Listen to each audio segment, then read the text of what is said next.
they kind of get like an outline beforehand that gives them like a beginning and an end and a middle, like a kind of a scene of events.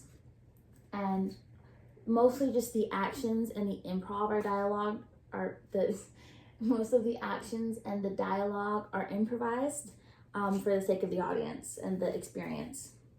So it says, by using spontaneity and paying attention to the reactions, they can quickly adapt to audience's needs.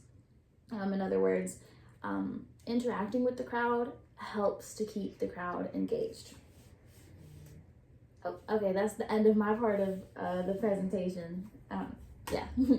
I'm gonna leave the rest of this, the audience interaction, for one of my group members, because he's doing the performance aspect, and I know there's gonna be a bit of this in his presentation.